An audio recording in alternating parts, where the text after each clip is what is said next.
This is Hidden Killers Week in Review. A look back at the most prolific stories of the week. This is Hidden Killers with Tony Brueski. Bryan Kohberger. There's, a lot happening since Judge Hippler said, we got to be a little more transparent.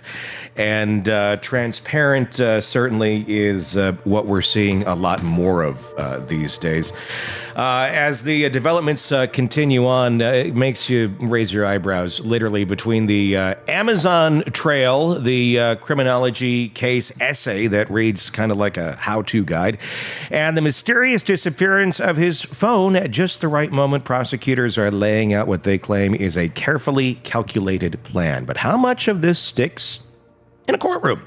Sounds good on paper, sounds good on the internet, but how is it going to read to a jury? And how much is just a really bad coincidence, which I'm going to guess that's going to be the next argument. Joining us is defense attorney and former prosecutor Eric Faddis. Eric, when prosecutors say this wasn't just a murder, but a methodical act of forensic evasion, DNA scrubbed, cars cleaned, license plates swapped, and trash ditched at 4 a.m., in little baggies with rubber gloves, because that's normal.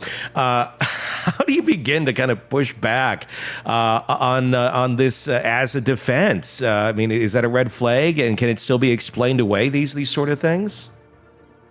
Sometimes in a case like this, the defense looks at it and says, hey, my guy couldn't have done this. He's not some mastermind criminal. He's not smart enough to pull this off, that kind of thing. But with Kohberger, he was a PhD student in criminology. And so if there's anybody who knows how to methodically go about trying to commit a crime and then covering it up and get away with it, gosh, a PhD student in criminology would be a pretty good candidate for that. And so that is certainly not a defense that his side is going to be able to put forth. Especially when you're writing a paper about it and it doesn't look that good. Nobody has, I guess, seen the whole thing. We've seen little excerpts of it, but I'm curious to see what that paper looks like if it comes out, when it comes out. We obviously have seen his questions that were put out on the DeSales website, when he was studying, and those have since been taken down, asking criminals to basically tell me how you were feeling as you were committing said crime. And on the surface, if you're studying criminology, it makes sense. But in the context of, look what he's accused of doing, that gives it a whole other light. Could that just be a coincidence, though? He was studying criminology, even though he seems like he's researching very deeply how to even feel about committing a crime like this. Yes, some peculiar developments from Kohberger's past that on the surface, some say could, tie him to exactly what these allegations say he did. Now, on the other hand, there is sort of a trend in the law, depends on the jurisdiction, but against using extrinsic types of statements, and especially we look at rap lyrics. A lot of rappers would say, hey, look, I was just saying that because it's part of the song and I'm trying to sell records, whatever. Kohberger could use that principle and say, hey, look, I was simply doing my classwork, and this shouldn't be held against me in a murder case. That would be unfair. And some judges are open to that idea. Didn't Kohberger, correct me if I'm wrong, but there's so many facets. Didn't he try to make a rap song at one point in time? Wasn't that out? Do you remember? I think this is a thing. I think it was years ago that he attempted that. I got to look into that. But I think early on, when people were looking into this and kind of digging up everything, with the blogging and I think that might have been one of those things.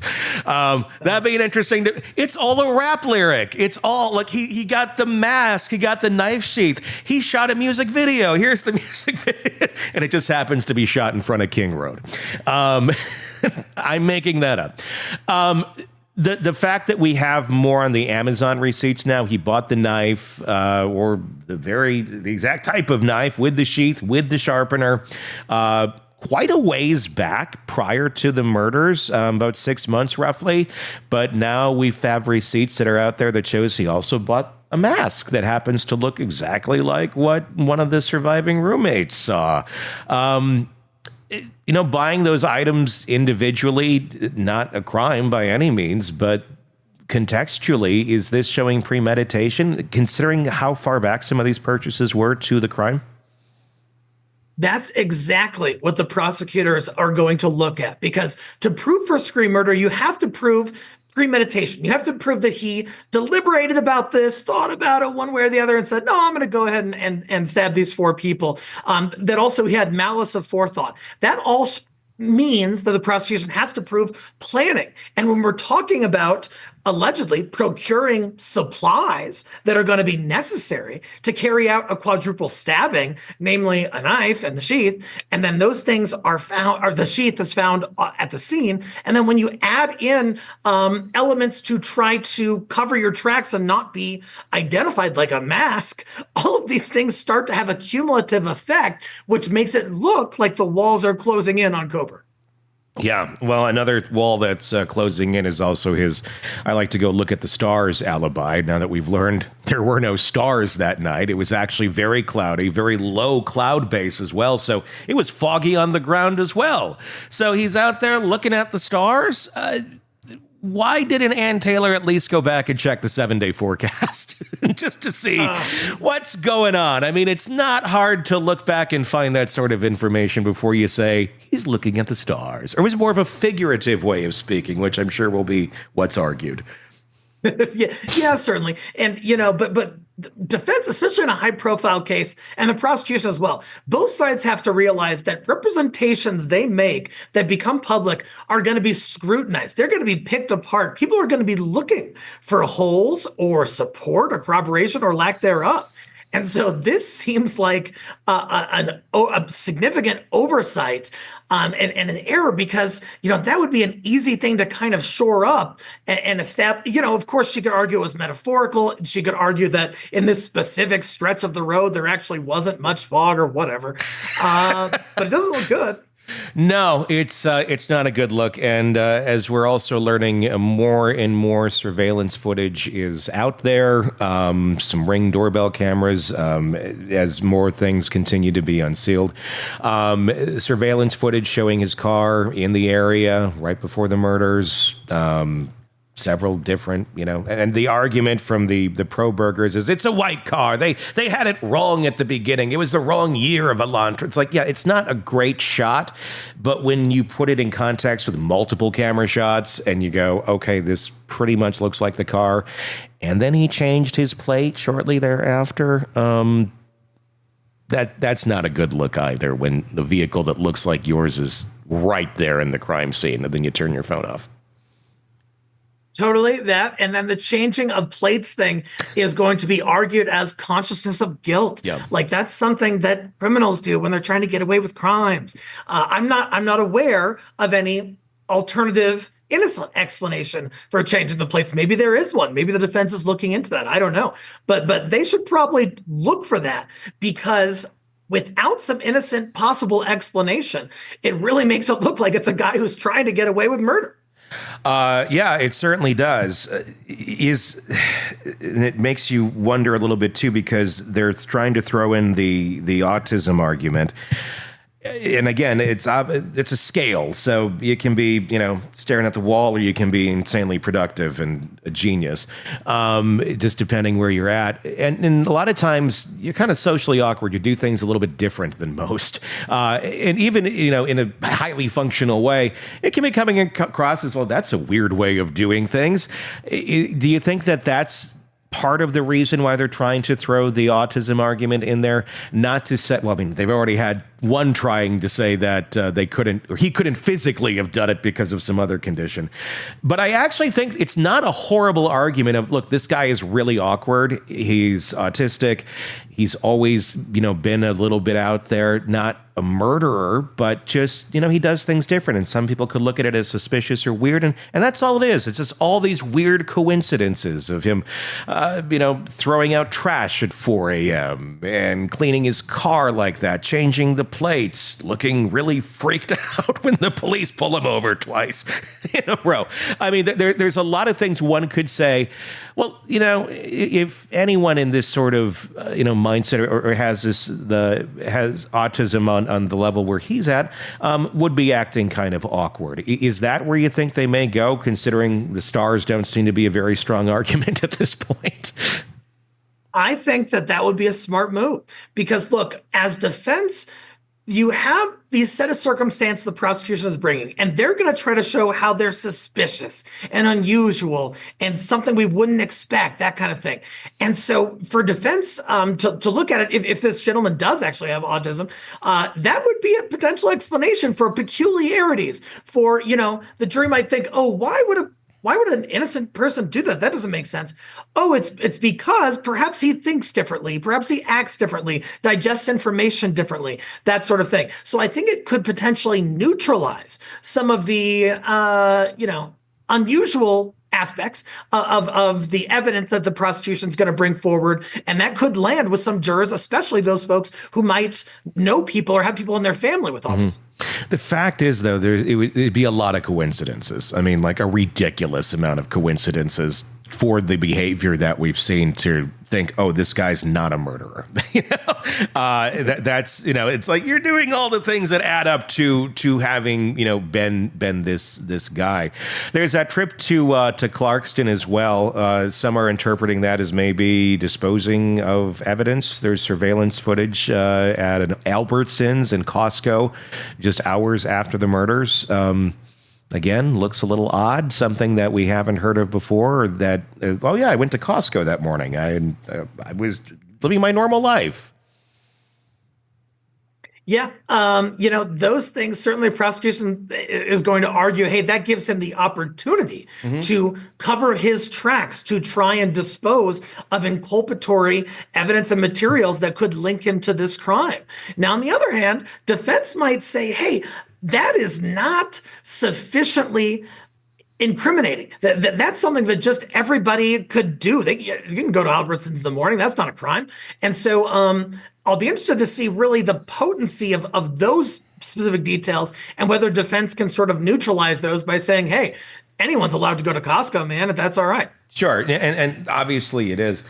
I want to bring up a graphic here that I put together while I was on vacation, because on vacation, what do? I sit there and I look at true crime things.